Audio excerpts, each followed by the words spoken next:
We are just one day away from the New York Jets home opener against the division rival New England Patriots. There is a chance the Patriots are without all five of their starting offensive linemen. Both teams are 1-1. What are the Jets' keys to success in this game? Who better to bring on talk all things New York Jets versus New England Patriots than Nick Faria of Athlon Sports? It's a Wednesday edition of NY Flight Jets Talk, and we are live. Jets, Jets, let's go. Jets wide receiver Wesley Walker. Wesley, how you doing today? ESPN writer Mr. Rich Samini, Jets reporter for The Athletic, Mr. Zach Rosenblatt, Hall of Famer, and Jets legend Mr. Marty Lyons. Your host, Connor Law. Welcome in everyone, and we are here for a Wednesday edition of NY Flight Jets Talk. About 25 hours now away from the Jets' home opener against the New England Patriots. According to Dan Graziano of ESPN, a Hassan Reddick resolution could be coming soon. But let's bring in our guest for today's edition of NY Flight Jets Talk, none other than Nick Faria of Athlon Sports and Pro Football Network. Nick, how you doing? How's everything going, Connor? Great to be back on. Doing well. Great to have you back on. And let's get right into it. Obviously, Nick, you're an Eagles fan. You've seen Hassan Reddick. You know what he could do. Last time I had you on, it was the day Michael Carter inked an extension with the Jets, and you were pretty high. They cleared their cap room. You thought a Reddick resolution was coming soon. However, that never happened. Jets are in preparation now for their home opener. Reddick still not in Florham Park. Nick, when does this get done? So there are some rumblings. There are some rumors going around. You hear from a few people that Hassan Reddick never wanted a deal until after this 11 days solution was, or 3 games in 11 days schedule was done. I don't know if there's any merit overall to it. There hasn't really been any confirmation. I haven't heard anything for or against that particular report. Not saying it's true, not saying it's a lie, but I haven't heard anything specifically. I will say, when it comes to Reddick, he is looking to get the most money available. And maybe he said to himself, maybe he looked at the horizon and said, it doesn't make sense for me specifically to not have a training camp and then walk in and play 3 games in 11 days right off the bat. Doesn't make sense. I'd rather just wait, be 100% ready to go for that matchup against Denver. Maybe that's the case, but this is kind of where we're at right now. There's still a lot of questions. The Jets have seemingly continued to have this mindset that they are not negotiating with a player until he shows up to the team facility. I feel that needs to change drastically after the injury to maybe it will, maybe it won't, but this game of chicken right now between both sides will continue until someone blinks and someone is willing to cross the picket line. And it certainly could be Reddick. It also could be Douglas. Neither side really wants to continue this holdout if this means that it's going to cost the team games. And for the New England Patriots, 2 of their offensive linemen have already been ruled out for tomorrow night's contest. The other 3 are questionable. There's a chance, Nick, that all 5 the New England Patriots starting offensive linemen are out. The Jets' pass rush looks really depleted right now without Reddick, without Jermaine Johnson. However, there is that glimmer of hope that Reddick reports, but also the young chicken, Will McDonald. Will McDonald had a farm. First-round pick, 2023 NFL draft. 3 sacks last game. He had 3 sacks the entire 2023 season. What should fans expect out of McDonald and this Jets pass rush against Patriots offensive line that could be without all their starters? Well, I think people are going to be disappointed with my opinion. I wouldn't expect much of anything because I don't think the Patriots are going to pass the ball a lot. You look at where New England is right now. They're 1-1 on the season, and they have overachieved in those 2 games. I think is the best way to describe it. You go up on the road against the Cincinnati Bengals, and you take it to them defensively. You control the ball offensively. You didn't do that because Jacoby Brissett was torching the Bengals defense. You did that because you were running the ball effectively. Same thing with the Seattle Seahawks game. They obviously lost in overtime, but in the end, they were highly successful in that game because they were able to run the ball. I don't expect this pass rush to be much of anything on Thursday because I don't think they're going to get that chance. Really, the question's going to be, can this defensive line For the love of God, can someone stop the run? Yeah. That's the question that has been asked now for 3 seasons under Rob Ulbrich.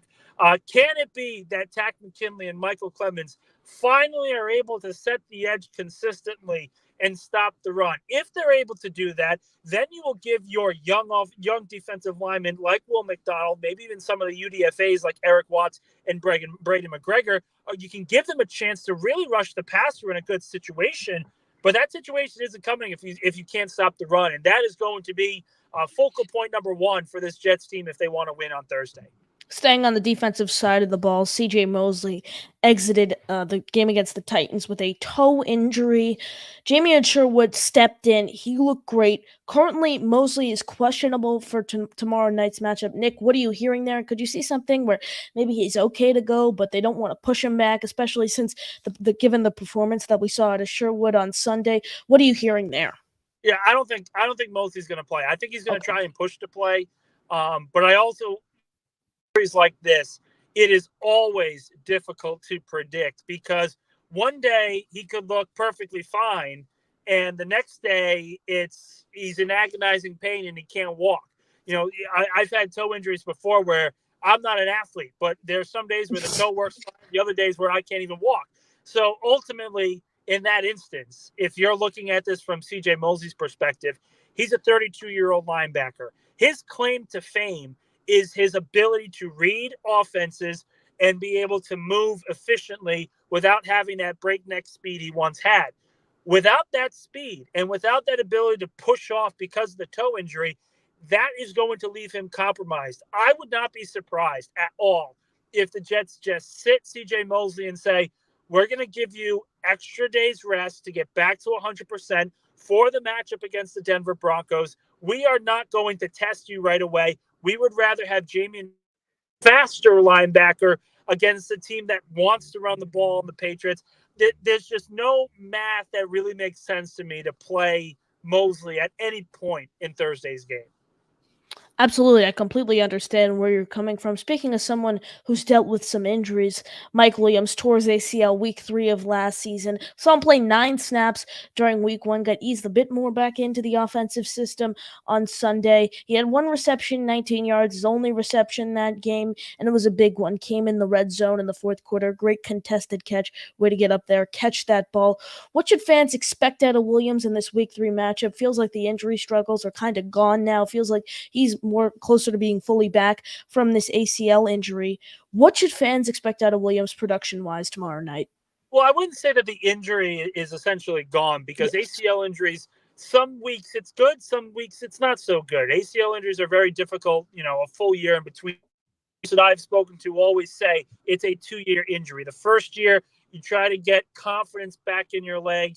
You try to get that confidence that you're not going to re-tear that ACL every single time you get hit. The second year is when you get back to 100% where you were before the surgery. And Mike Williams is still in year 1, so I think the expectations have to be whatever he can produce is a very positive thing for the Jets. It's not expected; it's a positive outlook overall. So I think that's an important distinction at the front of this conversation. The second part is with him playing more snaps, he's going to get more confidence. And with that confidence, he should be able to find the seam in the defenses. Do I think it's going to happen against a Patriots defense that has looked really, really good against 2 very good offenses in the Seattle Seahawks and the Cincinnati Bengals? Maybe not. It depends on where the Jets are trying to pinpoint their attack. I still think they're going to be able to run the ball effectively. Their offensive line playing as well as they have. But Williams, I think, will be a contributor, a major contributor. Maybe not this early in the season, but certainly down the stretch. Just looking at the Jets pass catching room as a whole, you have Garrett Wilson obviously leading the way. Alan Lazard, who's looked fine these first 2 weeks, had a great week one game against the 49ers. We saw a bit more of Tyler Conklin during week 2. Still not where I want it to be. I think Conklin's underutilized, and he has the potential to be a really solid pass catcher for the team. Overall, how do you see the Jets offense performing? I got to be honest with you. I have seen the tape, and there are some people that are not high on this Jets offense because of Nathaniel Hackett as a play caller. I'm not going to argue against the concerns of Hackett. I will say, if you look at the tape, This offense looks like every other top offense in the National Football League in week 2. This is a really good group, talented group. And there are some issues. There's some things that timing's not completely right all the time. But that's the same thing for the Chiefs. That's the same thing for the Cowboys. It's the same thing for the 49ers. You're not going to get perfect early this season. You don't want perfect early in the season. You want your guys hitting your stride middle to late parts of the season. And that's exactly where the Jets are.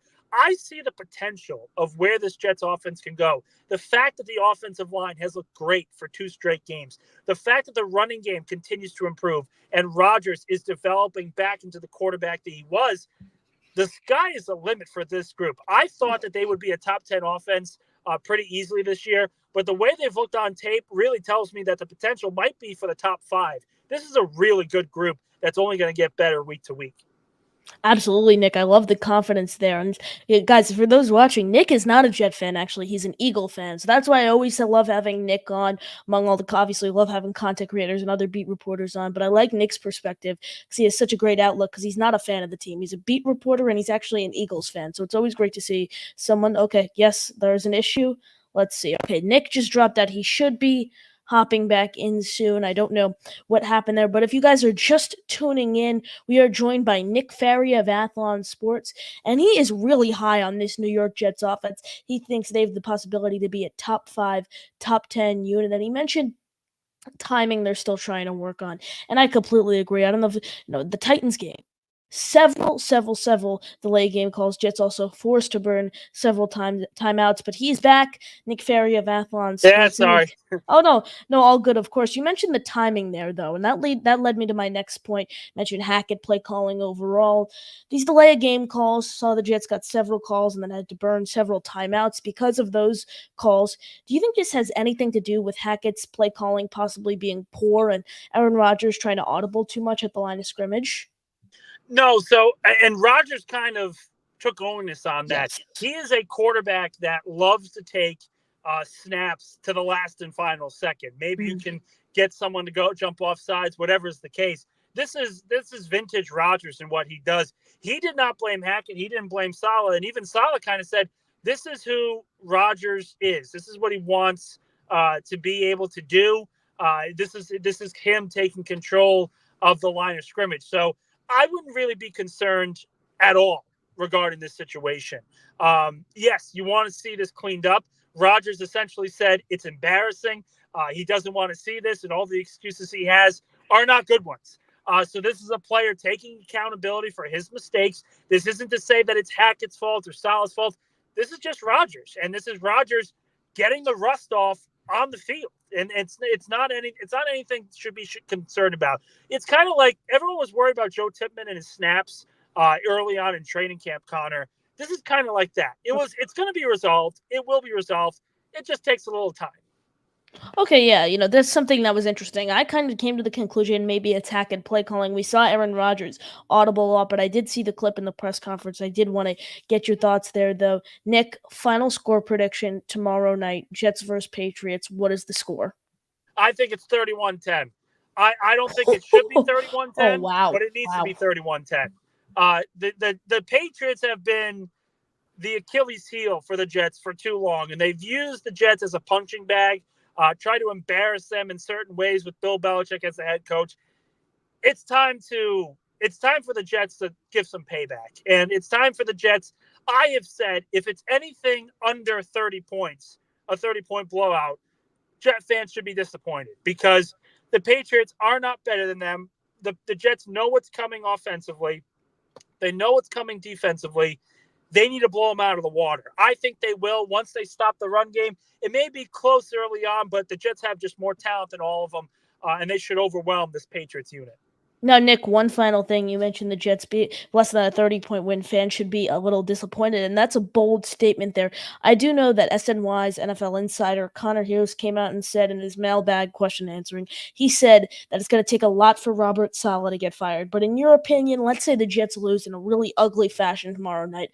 I hope that does not happen. But if that happens, could you see something where maybe it's just loss or two away from Saleh being gone? No, I don't see that at all.